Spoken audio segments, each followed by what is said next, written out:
For you, if you're in a pinch, you want simplicity, maybe you're hosting, you got a bunch of people to serve, bashing it. The Collins Margarita Mix is excellent. I've tried every margarita mix under the sun, and it really does a great job of making a really tasty margarita. Yeah. So my personal favorite is the Tommy's Margarita. Yeah. So Tommy's Margarita, for those of you that don't know, is a classic margarita. Let's start there. Yeah. Tequila, triple sec, great. Lime. Yes. Love all those things. Yep. And sugar. Sometimes you split the triple sec with more sugar. Yeah. And that's a classic margarita. Classic Collins Margarita. You got this one. 3 ounce. 3 to 1.5. 3 to 1.5. You play around with it. Depends on how sweet you want it. Do 3 to 2. You want a little bit stronger of a beverage. So 1.5 ounces.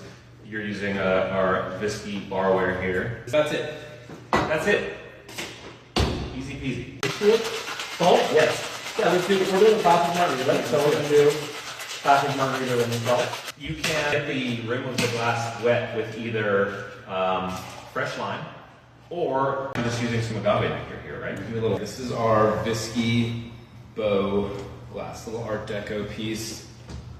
So cute. I love that one. It's a dirty dunk. That's just really good. Is when you use the ice that you shook the cocktail on in the final presentation of the cocktail. You could also obviously strain it onto fresh ice. Depending on the bar you're at, move a lot faster. Some places just prefer to do it that way.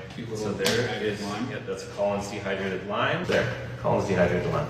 Let's try it. Obviously. First margarita. Happy Cinco de Mayo. Cheers.